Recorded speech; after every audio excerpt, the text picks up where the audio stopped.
welcome on into the pre-show before the free show. Howdy. Put your mic closer to your face. We forgot to do that. Yeah. Yesterday she was like, well, and it's already bad because I'm like this megaphone of a human, and Mallory's like nice and like soft-spoken. And so her mic was like too far away, and of course all you heathens in the podcast were like, hey, we can't hear you. It's a step up because yesterday it was like down here, so I was just like this. Yeah, it was very But quiet. now hopefully you can hear me just fine in the comments. And we're not the only people here. Let's take it over to the Greg Powers Memorial Power Zone to welcome in Greg Powers. What's up, y'all? How's it going? Good. I think we should get a whiteboard with a countdown of how long it takes before Mallory isn't calm and quiet. And, Yeah. you know what I mean? Like, that's a good point. How long before it's boisterous? Before we just absolutely ruin her. Yeah. Oh, That's a gosh. thing. It happens. Like, this is as you all know, this is a wild bunch that we have here. Like, we talk about nonsense on this show a lot, but, like, what you don't understand is that's not just, like, in the four walls of these studios. When you go out there, it's nonsense all the way across the board. And it's not just with the editorial team either. Right. It's sales team, too. They have some of the most nonsense. What I love about this editorial room is that it's sports. We talk sports 24/7. constantly. Right. Like, it's always sports. It's always debating who's the best at this or who's the best at that, or are you surprised by this? Like, it's always just constant sports talk, which really makes working here a lot of fun. Right, that's what I love about it. I mean, I wanted a job someday that I would just be completely surrounded by sports, and that's exactly what it is here. I mean, no matter Sometimes what. it's sports to a fault, though, man. Yeah. Sometimes we spend too much time arguing about sports, and it's never light takes. It's Right. always hot takes. It's almost like who can throw out the most hot takes, and sometimes it's like, what are you talking about? You know what? This is a good idea. Yeah. We need to just put a hidden camera over the editorial room. We and would then get fired. Then We you can would. clip like the best hot takes That won't get us fired. that won't get us fired, and we can make like a weekly segment out of it. It wouldn't be a terrible idea. It'd be it'd be eye-opening, I think, in some regards, but also fun. By the way, Yes. where did Tepper go, and when is he coming back? So, are you saying that I we're got a awful point. and that you No, don't I have a like great this is- I have a great point for this. Okay. Because I know. To answer your question, first off, Tepper is on vacation. He's actually they're in St. Louis. You all know that my wife, Tepwife, is from St. Louis, so I think they're back up there visiting family and stuff like that. So he will be back next week. He can't come back. Okay. You want to know why? Why? Because the Cincinnati Reds went to St. Louis while Greg Tepper was there and pulled a 4-game sweep. So now, like, he has to stay. Like, anytime the Reds are coming now back to St. Louis, Tepper has to be there. He's the Reds' good luck charm. This is a public service announcement for Greg Tepper, who I know is spending his vacation watching our nonsense. Greg Tepper, you are now a permanent resident of St. Louis.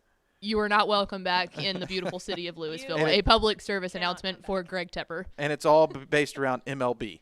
Exactly. Yes. Like, it doesn't matter that you have a life and a career here. Like, do it for the Reds. Do it Be for a the- team player. This is something that I feel like has never happened. And when they were discussing it, it was like the last time this has happened is 1990 when the Reds won the World Series. And I was like, oh, are we going to win the World Series this year? I don't think that's going to happen, but But if so, well, here's the good thing. If they don't win the World Series at this point, you can straight up blame Tepper for the demise of the Reds. Because if he would have just stayed, clearly they would have won. agreed. So you don't have any proof otherwise. All you Reds fans out there, if you lose, At Tepper, blame at Tepper. Tepper There you on go. Twitter.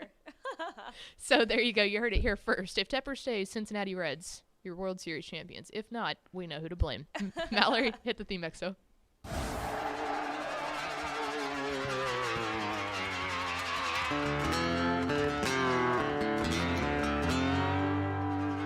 Let's go!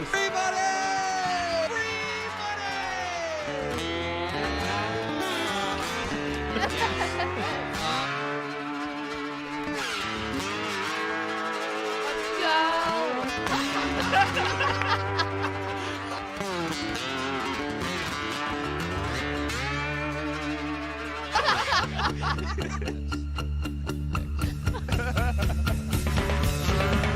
Hey, how to sing blue thing. Shot glass in your hand. Yes, y'all. From the Dave Campbell's Texas Football Mothership here in beautiful Louisville, Texas, it is Texas Football Today, a show on the internet. I am Ashley Pickle, the video director for Dave Campbell's Texas Football, a magazine, and TexasFootball.com, a corresponding website. Thank you for spending part of your day with us. Whether you're watching us on TexasFootball.com, Facebook, YouTube, or Twitch, or listening to us on the podcast vendor, which you can subscribe to on the podcast vendor of your choice, thank you for doing your part to support your local mediocre internet show. I am sitting over there, still running the ship all week long. She'll be here. Mallory Hartley. Mallory, how are you? I'm doing well. I'm a little nervous for today, but Nah, it's okay. we'll do good. And you know why today will be good? It's because gonna be a good day. we have over there in the Greg Powers Memorial Power Zone, Greg Powers. What's up, y'all? I'm Howdy, on Powers. Twitch. You are on on Twitch. You can Twitch. say you can tell your sons you're an avid Twitcher now. Man, Do that's they call it awesome. Twitcher? I had no idea until you just said that. So now I know I'm on a new platform, Twitch. So that's really cool. Yeah. So I don't know what they call Twitch people, but we're on there. So welcome if you're watching on Twitch. Today is June 9th. It is 6/9. Nice. 169 days until Thanksgiving. Also nice. And it is the birthday of Lance Pickle, who was born on 6/9/69. Wow. What Happy an birthday. episode, a nice episode that we It is have so here Is that today. Uncle Lance or Father Lance, Father my Lance. dad. Happy Nice. birthday to the GOAT, LP. Big birthday for him today. So, this is episode 1182. Those dulcet tones you heard over there in the Greg Powers Memorial Power Zone means Powers is here to do some This Week in Recruiting, talking about some of the top prospects in the Lone Star State. And then in the back half, we're keeping the Powers train rolling as he talks with a new member of Flower Mound Marcus Marauders, wide receiver Ashton Cozart. So we will hear his conversation. But not to forget, we do have a big announcement coming up on the show today. After that interview with Ashton Cozart, after This Week in Recruiting, we will have a big announcement. So make sure to stay tuned for that. But before we get into it, Mallory, do we have first four through the door? We sure do. It was Allison Brown, Andrew Christensen, Rob Hadaway, and Ryan Smiga. Smiga. Yes. Sorry if I mispronounced that, but welcome in, fellas and lady fella. Oh, it's okay. Dude, Ryan knows he's a good guy because I mispronounced it for Sorry, like guy. 8,000 tries. But you got it. Oh, good. I'm glad. All right. Do I need to do the stretching like Tepper does? Amp it up, crack the knuckles, Get get ready to go. All right. I'm Ashley Pickle. That's Greg Powers, and this is This Week. in Cruton?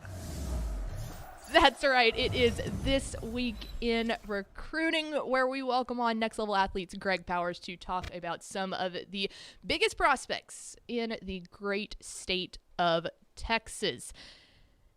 And of course, we could not forget that this segment is brought to you by our good chicken friends at Chicken Express. Chicken Express. This is where you come in. Oh, it's awesome. It's great. It's always fresh. It's always fresh. That's a and fact. that you can depend on. I mean, my chicken tenders are always piping hot. I have to let them cool off. And take that chicken, put it in the roll, not the biscuit. Thank I you. mean, I get- Hashtag team roll. if you love Yeah, biscuits, go I for it. agree. But, I mean, team you're roll, put it wrong. in the roll, dunk it in the gravy, put it in your mouth. Tremendous. There's nothing better. We have a new person to talk chickeny with here, so I want to do that real fast. Are you regular Tindy or spicy Tindy? Definitely spicy. My girl. Spicy with a roll. We hired her for a reason. With- See, I do go with the regular more, but I use the serendipity salt. Oh, okay. So that I makes do up for take it. them to the next level with that. Okay, I respect it. I love This Week in Recruiting because I always crave Chicken Express. Oh, dude, my afterwards. stomach growls like 8 times It throughout does. this Just segment. Thinking about the spicy tendies, I'm like, lunchtime? It's time. I'm going. I've been making one trip a week right now to Waco Mm-hmm. for business, and there's a Chicken Express in Hillsboro, Mm-hmm. and they know my name now. Heck yes, that's what we want. So a big endorsing movement there. As Chicken Express is our sponsor here of This Week in Recruiting. But let's go ahead and get into it. We'll start off with our prospect on the rise this week. 2023 Denton Ryan running back Caleb. Okay, yeah, you messed me up on that. Caleb Hicks. Right. There is an I in there. Caleb Hicks had a monster week on the recruiting trail, bringing in a lot of Texas offers this week. SMU, TCU, UTSA, one from New Mexico.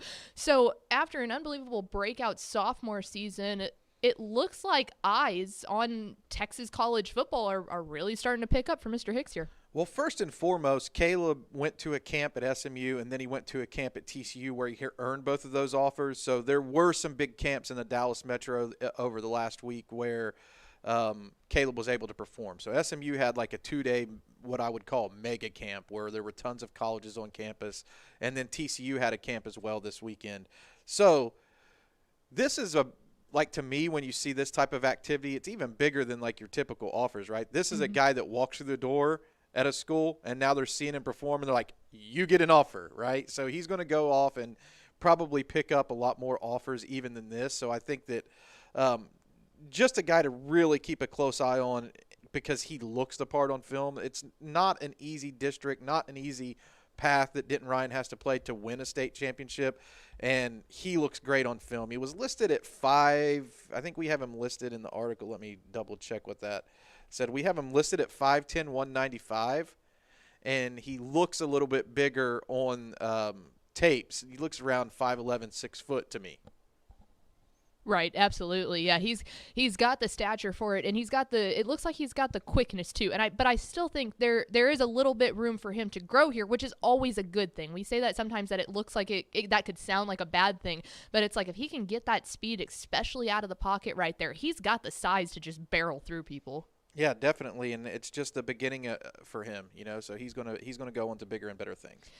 Absolutely, and so Caleb Hicks, our prospect on the rise out of Denton Ryan. Moving on now to our commit of the week. This guy, a name that you heard on the biggest stage this year, and Gilmer quarterback Brandon Tennyson, as he makes his commitment down to UTSA down there in San Antonio. And man, can't say we're surprised at all that Jeff Traylor is out there finding more hidden gems that people just haven't offered yet, and so they get quite the quarterback. And speaking to some of those Gilmer folks out there, they say this guy has potential to be one of the best quarterbacks to come out of Gilmer, and I mean that's a quarterback factory out there. One of the top players in 4A for sure. He helped lead Gilmer to the state championship game last season, and you know what?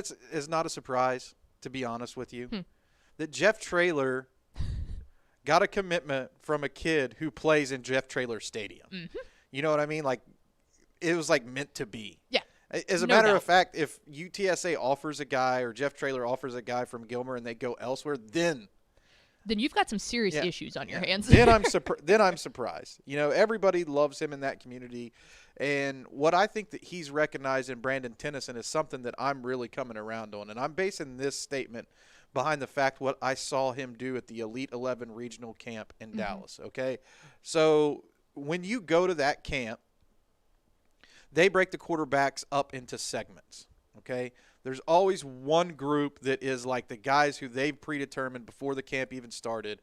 These are the top quarterbacks, and we're going to put them all into this group because this is where all the eyeballs are going to be. This was the Quinn Ewers, Cade Klubnik group. Brandon Tennyson is in this group, okay?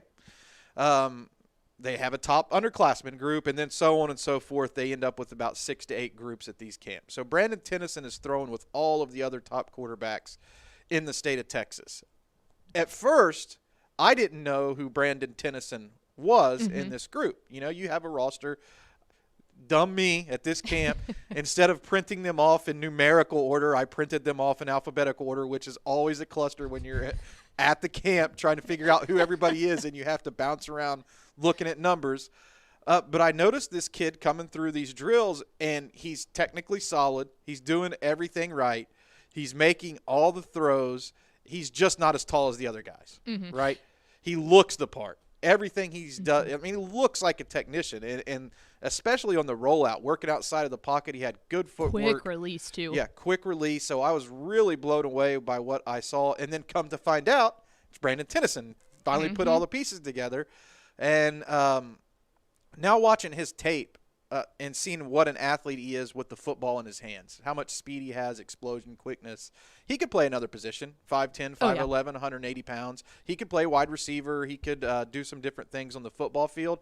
But seeing the strides that he's made as a technician throwing the football, I think this is a really big pickup for UTSA, and he complements Eddie Lee Marburger so tremendously from the quarterback that they signed in last year's class. A completely different style, and I think if you could mix and match these guys in some way, I mean, maybe Eddie Lee comes in and is like gangbusters and you never want to pull him off the field, but I think that they have to see a spot for Brandon Tennyson to get reps at quarterback and be involved as a huge part of that Roadrunners offense moving forward. I completely agree, and I covered their game in the playoffs against Caddo Mills, and I can tell you that was one of my favorite interviews I did all year because I pulled him in, and what does it mean to get this big win and all of that, and his teammates love that guy so much. So I think that's why they love him so much at the quarterback, is he's a true leader out there on the field. So very impressive stuff. No surprise that our commit of the week was Gilmer quarterback Brandon Tennyson, who will be heading down to UTSA.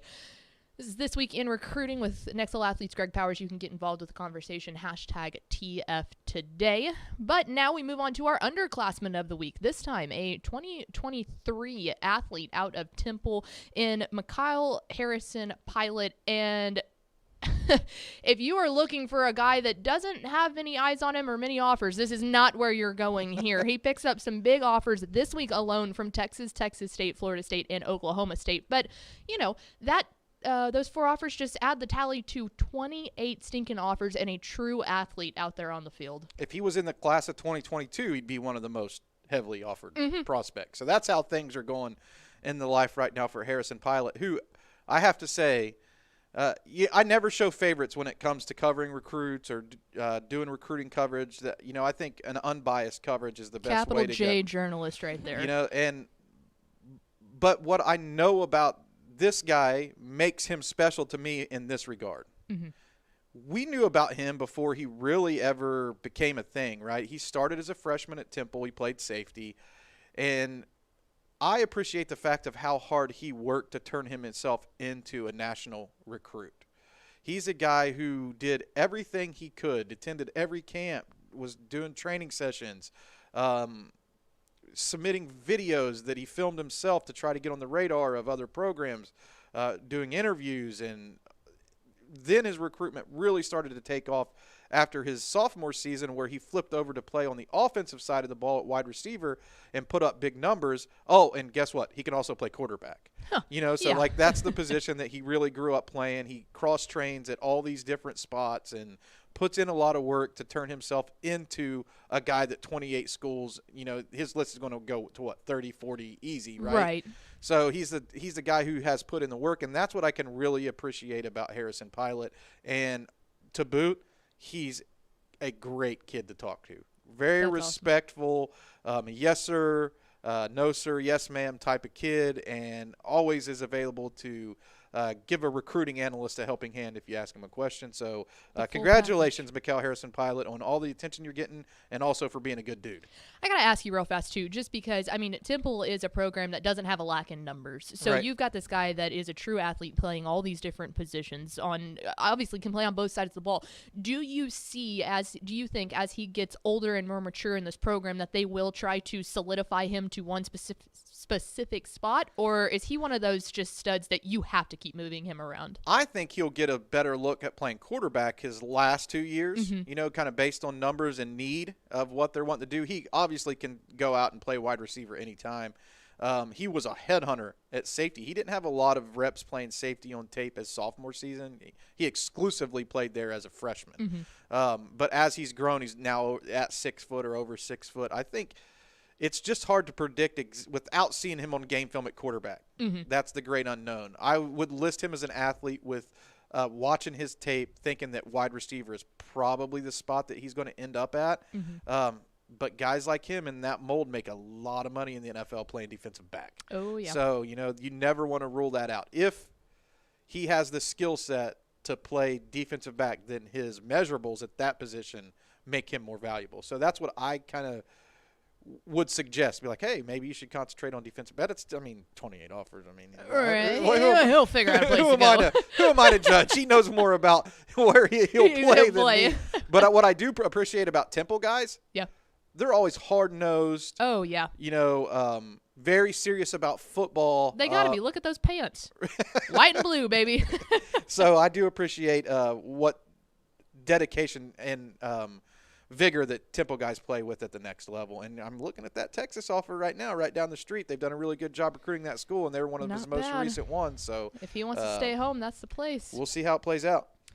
Absolutely. And finally, we get over to our recruit of the week. And this one, what we mentioned in our headlines on Monday, we've got to talk about it again with our recruiting expert, Greg Powers, as the big guy on defensive tackle. Now at Fort Worth Brewer, Bear Alexander went and visited down in College Station, took a tour around Aggie land, and right after that announced that he was decommitting from Georgia. Now, this is a guy that has moved around a lot in the high school realm, so I don't know if this was necessarily the grandest of surprises, but I think that since obviously being a Texas-based podcast here, do you think that this bodes really well for the Aggies, or is it more of a, hey, recruitment's back open to normal now, I can go take some official visits? I was really looking forward to this segment so we could just kind of talk about recruiting in general and official visits. We had our big first official visit weekend, and Texas A&M had a monster weekend. They not only had Bear Alexander on campus, they had Deontay Anderson and Harold Perkins and Chris Marshall and some no names that you've never heard of. So they really hit a home run, on their visit weekend. A lot of these guys came back raving about their official visit to Texas A&M. Now, this was the first official visit weekend, and I will flip and transition back over specifically to Bear. But just as a general recruiting note for people who love to follow recruiting and they really are into following the recruits that their team is after, what you're looking for on visit number 1, right? This is the first time a kid has come to your campus for an official visit, and he plans to take more. You have to be the leader. You have to be the number 1 school coming out of that visit. You can't be equal with another school that then that recruit is then going to go off and see. Unless something changes, like they take another commitment and they can no longer take that kid. But in the case of Bear Alexander, Harold Perkins, Bryce Anderson, Chris Marshall, that's not going to happen, right? These are the elites of the elite. Everybody has a spot for these guys. So you want to be the leader. And I think in the case of Bear Alexander, just kind of reading the tea leaves, he makes a decommitment from Georgia hours after his official visit ends, that Texas A&M can probably feel good about that they're the leader in his recruitment right now. And that's what they now have to sustain as he goes on and takes other official visits to Miami, USC, and Alabama, which are all going to be big official visits for him, right? But if A&M is in the driver's seat now, they have to stay there as he takes these other trips. But that's what you have to have happen. You have to be number 1 coming out of that first official visit. And maybe allow me to ask a question here, and maybe I'm going to get yelled at in the comments for just being a dummy that didn't realize this. But now with official recruiting visits able to happen, are they giving them more official visits after missing last year, or is it still the same number of official visits that they're able to go do? You have 5 NCAA allowable official visits, and that's still the number. So you can take 5. You can potentially get an extra official visit if there's a big coaching change and you want to visit the school that you've already committed to and their coach has changed. You can maybe take a second official visit to that school in circumstances where the NCAA has given approval for that. So you get 5, and what we're seeing happen now is this month of June, where we ended the dead period, these top guys are trying to take official visits pretty much every weekend. Oh, absolutely. One of the guys who visited Texas Tech, Frisco Lebanon Trail offensive lineman Austin Kowecki, went to Texas Tech to Lubbock, like during a midweek type of thing, and then left for this USC visit during the weekend. So you see a lot of these guys trying now to maybe get recruiting out of the way before their senior season starts. If they have the goal of being committed before they step foot on the field, the varsity field as a senior, then this month is huge for so many guys that remain uncommitted, and the committed guys too. You know, you can see with Bear Alexander, this was a huge thing. Getting to actually take an official visit gave him pause to reconsider the commitment he had made to Georgia. And he's like, oh, well, I can probably go out and enjoy these visits to a lot more schools. Maybe I don't need to be committed.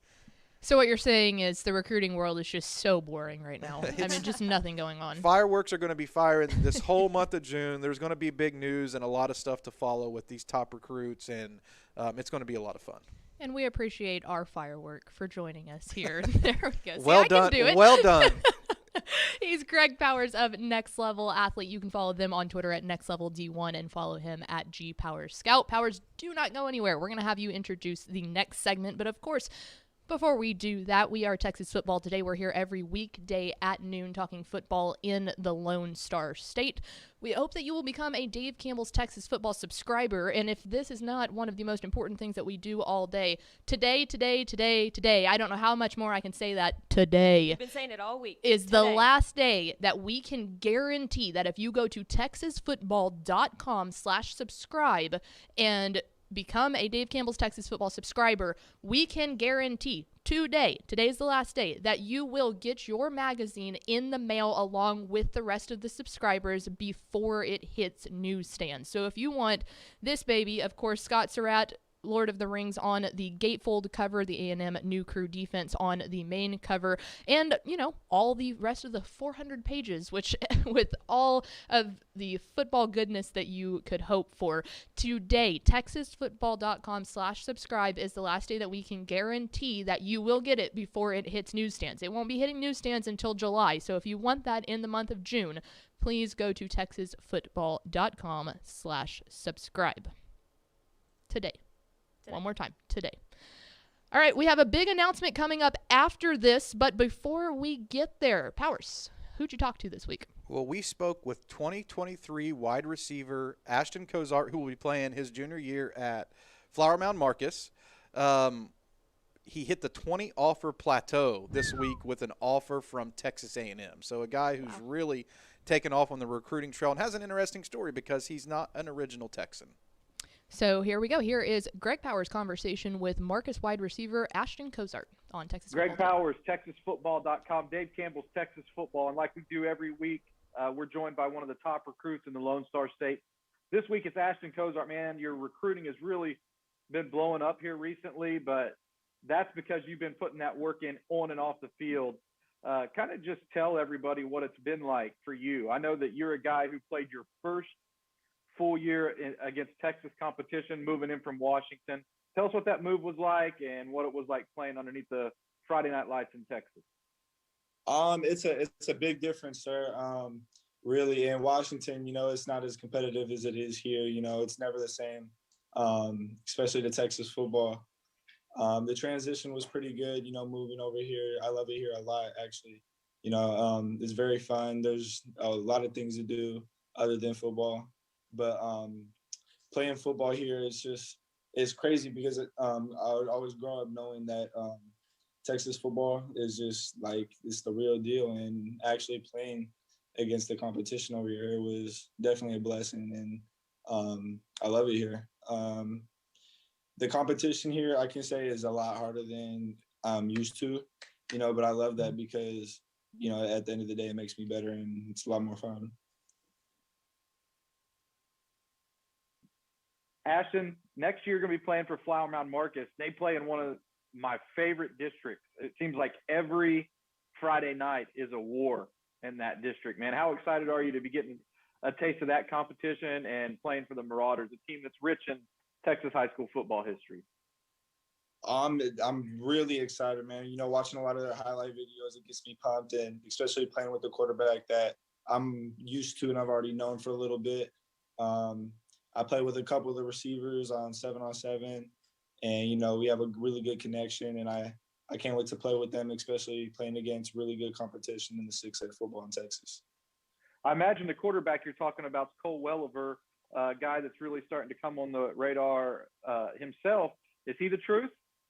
Oh, absolutely. You know, no doubt about it, he's the best in his class. You know, I can't wait to see what it looks like to play with him, you know, in Texas football. I can't wait to. I just can't wait to play with him. When you moved to Texas from Washington, one of my really good friends at 24/7 Sports, Brandon Huffman, gave me the heads up that you were coming this way so that I could put you on my radar. Good friend for doing that, man, because he was definitely right about your skill set. But just kind of talk about what you see makes you that special, where someone like that could identify you, that's in the business, evaluates recruits for a living, could identify something special in you. What are you bringing to the table? What makes you a recruit that all these schools are really hot after? I think for me personally is like I feel like I have a great height. You know, being 6'3", I'm 185, and I run a 4.40. So it's like I also run a 10.7 100 meter. So I feel like being as fast as I am with the size that I am, you know, you don't really see that a lot. You can't really coach that. So I feel like I bring a lot of, you know, talent to the table. And I feel like what these coaches see when in my film is that I'm a lot quicker than, you know, the average bigger dude, you know, especially off the line, you know. I feel like my biggest specialty is like being as quick as a slot, but as big as I am on the outside. You know what I mean? Yeah, definitely, man. I see that speed come through on film too, and it's rare. You know, I see the verified speed, and you know, around that 10.5, 10.75, 100-meter speed definitely shows through on tape as well. Anybody you look up to, pattern your game after it all? Is there like a receiver out there that you really grew up idolizing? Oh, absolutely. You know, I talked to I actually trained with DK Metcalf back in Seattle. You Oh know, wow. before I didn't really see any other receivers like big time receivers that I played like until, you know, I met him and started training with him. You know, me and him share like the same height. He shows the speed and the great the ball handling skills, and just, you know, I feel like me and him are very similar. Sounds like you might be a little bit of a Seahawks fan then. Is this true? Absolutely. So when that Russell Wilson to Dallas Cowboys talk was getting hot, you know, before Dak signed his deal, was that making you nervous, or were you like, no way, Russell Wilson's going in? Dude, no, yeah, it did make me nervous. Really, I was like, no, hey. uh, you know, just looking at your offer list, man, I think you picked up your 20th offer this week, and it was from Texas A&M. I might be off by one or two. You might have more than that, but you hit that 20 offer plateau already. I'm just kind of talking general, big picture, what it's like to have 20 colleges coming at you from. I mean, you basically got them from coast to coast now. Yeah, it's crazy because it's like, you know, training all the way up to this point in this year, you know, I was always worried about, I was like, okay, am I getting looked at? Am I, you know, am I doing the right things? Am I talking to the right people? And, you know, training with Coach Hooks, I definitely met the person that helped me a lot throughout this, you know, my journey and my recruiting. And, you know, having all these opportunities now, it really just motivates me more to get to the point that I'm trying to get, like my goal. And, you know, I feel like within each one, it kind of like pushes me another notch. You mentioned Coach Hooks. He's a guy I've known for a really long time, friend of mine, and he trains some of the top wide receivers uh, in this area that have not only had success in high school, but that have had success in college. What are some of those things that he's taught you since you've been able to land with him when you got to the Lone Star State? The first training session I had with Coach Hooks, you know, it was kind of rough. He shows a lot of different, you know, drills and things. He shows me a lot of different things that I'm not used to. And, you know, it was kind of a hard transition coming over here and training with him. You know, I kind of got down because I felt like I wasn't really getting nowhere. But, you know, I just trust the process. And whenever I was training with him more and more and more, you know, he started showing me different things that work a lot against like certain defenses and stuff like that. And I'm blessed to have him as a coach. He's the best. I'm sure he had to show you some dusty old BYU tapes whenever he was breaking down some of these drills he's doing. Oh, absolutely. He sends them to me all the time.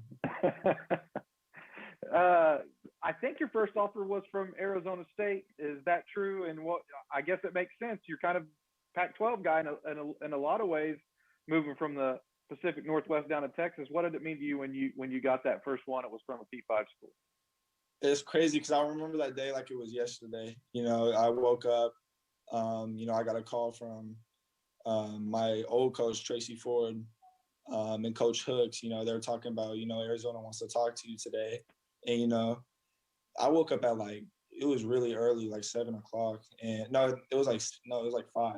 And I woke up to those texts, and I was kind of like super nervous all day, like, and anxious, like waiting for a call. But then, whenever it was that time, it was like 8 at night. So like you can imagine like that whole day just kind of like always checking my phone, or just like, staying in the room, waiting for that call or whatever. And then, when the time came, Coach Hicks was like, give him a call. We had a great conversation. It was really a blessing. It's hard to tell how like I felt, because it was just like, dang, this really just happened. You know what I mean? It was the first. Right. Kind of just break down those schools that haven't, I mean, with 20 offers, I mean, you got a lot of good options, but are there some that are still talking to you hot and heavy that you feel like could offer, if they step to you, could be maybe a game changer? There's some that you're hungry for. You talking about like offers that I want that I haven't Yeah, had? definitely. Are there some of those offers out there that you really feel you'd like to see come across the board? Absolutely. I'd love to see a Ohio State or an LSU or even an OU. OU and I have talked plenty of times, on Zoom calls or FaceTimes. We talked about going to a couple camps, checking out the facilities so they can see me in person. They're definitely a school that wants to offer, but I just got to show a little bit more, I guess. You've got some really good in-state attention already. TCU, Texas A&M have all offered you. Does Texas have its hooks in you a little bit already? Would you think about actually staying now in the Lone Star State to play your college ball for a school like that? Oh, absolutely. It's always been a dream, especially at TCU. TCU has definitely been like a school I always talked about, even as a little kid. So is Texas. Being up there in the Pacific Northwest, you don't really think of things like that. You really just think about the Wazoo, the UW, the Eastern Washington, the Oregon. The schools like that on the West Coast. You don't really think of schools down here in the SEC or the schools in the South. And getting that opportunity to actually play there is really crazy to me, and I absolutely. A&M was your latest offer, and I think that's a big one because they're a team that a lot of people are putting in the national title hunt next year. They had a great season last season and have a lot of high expectations. So when you got that offer, I think a lot of people notice it's probably going to open up even more doors for you on the national level. What did it mean to you to get one from the Aggies? Is it a school you've ever really looked into much? Really the only Texas schools I looked into the most was, TCU, the Longhorns, and just really them. I know a couple of people that went to A&M, and they said they really liked it. It's definitely a school that I'm really going to look into. I know I'm going to go to a camp soon, and check out the facility and everything. I can't wait.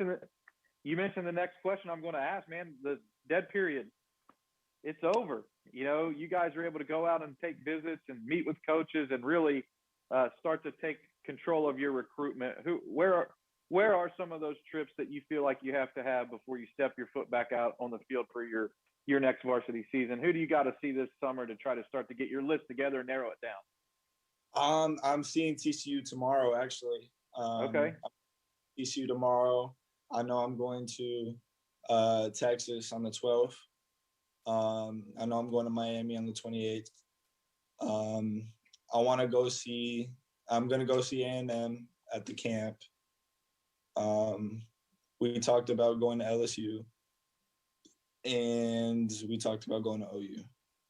So you got a busy summer coming up then, getting to go see a lot of colleges in person. So good luck with earning some more offers, man, and trying to check out some of those schools that have already extended you an offer. I know that you have a tough decision-making process in front of you trying to narrow that down. Thanks for your time, man, and good luck with your 2021 season. Thank you so much for having me. There he is, Marcus wide receiver, Ashton Cozart. And, man, talk about setting the bar high for class of 2023 recruit interviews, because that's the first one you've done. And he kind of set the standard there. Yeah, really great on the mic, and I think that maybe if he wants to, maybe he has a future in sports reporting one day. He's really well-spoken gentleman. Not to hear a it. bad fallback plan. All right, guys. You've been patiently waiting, and we're not going to make you wait any longer. It's time for our big announcement. That was crazy. I don't know what just happened, but I know we're going to state.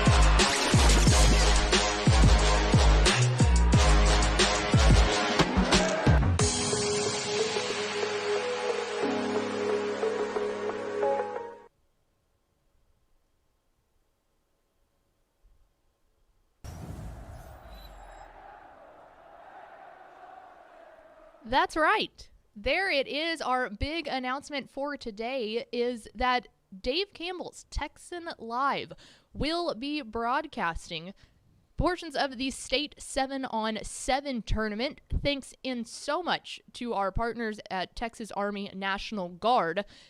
Thanks to them, y'all can all watch it for free. All you will need to do is go to TexanLive.com and put in your email, and you'll have broadcast of the 7-on-7 tournament. That'll be going down in College Station June 24th through 26th. And we'll take you a little bit behind the scenes. You know, we don't hide anything from y'all here.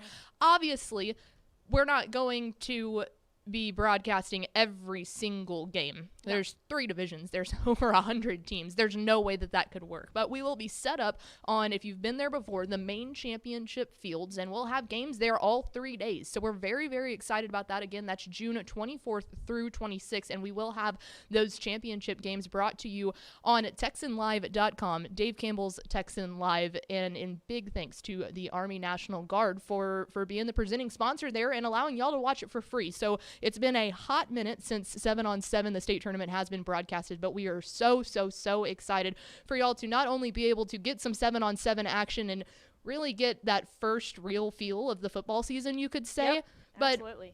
also to check out Dave Campbell's Texan Live. If you haven't done it before, man, we are so pumped to have that as a part of our company now, and this will be a great look into some of the stuff that we'll be able to do and hopefully get y'all excited to tune into Dave Campbell's Texan Live in the fall, because we are so ready for a normal sense of football around here. Absolutely. And can I brag on us for just a quick second? Sure. So Go for it. That video right there was all shot by us. Yeah. Me and you. Yeah. And edited. So that whole video that you guys just saw, all me and Ashley.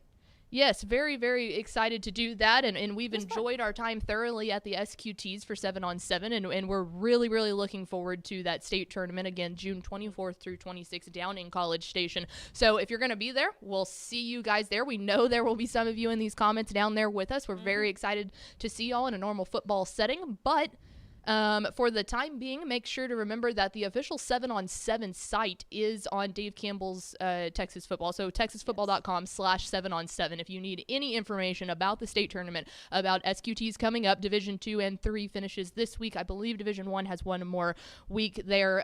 But we are very, very excited to continue that. So keep up with all that. Matt Stepp on Twitter, you know he's all over the scores and everything like that. So that'll be happening with the SQTs. And then after that, yeah, Dave Campbell's Texan Live, broadcasting some of the games, and especially the championship games from the state 7-on-7 tournament, and it is free thanks to our partners at the Texas Army National Guard. So, Can I give a plug on why you should watch? oh, Yes. absolutely. If you love football and you enjoy March Madness, this puts those two things to me Ooh, that's a together. good point. Because every game especially in the championship bracket or the knockout bracket days, every game is a knockout game. Yeah. And there's an intensity at the state 7-on-7 that you don't typically feel. Even as a huge fan of high school football, what makes 7-on-7 enjoyable to me is how important every game is. Yeah. And there's nothing that brings it to the table like the state 7-on-7 tournament, and for fans to have a true chance of being able to watch and see that, I think is going to be special. And again, thanks to the Texas Army National Guard, and you can check it out on Texan Live at Dave Campbell's Texas Texan Live. Yep. That's really cool. But that's what I love about 7-on-7. You are right. didn't even think about June that. Madness. Come for the 7-on-7. There you go. Stay for the big dumb hat. How about that, Matt Stepp? love How it. about that? All right, and now we will head over to the helm again for Mallory Hartley for America's favorite segment, Final Thoughts. Well, besides watching 7-on-7, I have a funny comment. It says, "Are cheerleaders at Gilmer called the Gilmer Girls?" Mm-hmm. I think that's really funny. I don't know if that's true, but when we were talking about Brandon Tennyson, quarterback at Gilmer, someone commented that asking if the cheerleaders or maybe even like the girl athletes there are called the Gilmer Girls. I don't know. Which I think is really funny. I just wanted to point that out because Yeah, thought like that was kinda funny. Gilmore Girls, Yeah, a play Gilmore, a spinoff. but Gilmer ER as the school. Yeah, I That's thought that nice. was really funny. So Well, but anyone from Gilmer, if you haven't thought about that, you're welcome. There you We put go. it in your lap for you. there you go. Well, that's going to do it for us. Thank you for spending a part of your day with us. Make sure to give us a like on Facebook, facebook.com/Dave Campbell's, Instagram.com/Dave Campbell's, on Twitter @DCTF. And, of course, you can see us on TexasFootball.com. Today, last day, TexasFootball.com/subscribe. If you want this baby mailed to you today. If you didn't get that, it's today. All right, guys. Thanks again to Greg Powers of Next Level Athlete for joining us. For Mallory Hartley, I'm Ashley Pickle. Vince Young, we're still waiting, bud. Come get your Player of the Year trophy. We will see you tomorrow on Texas Football Today.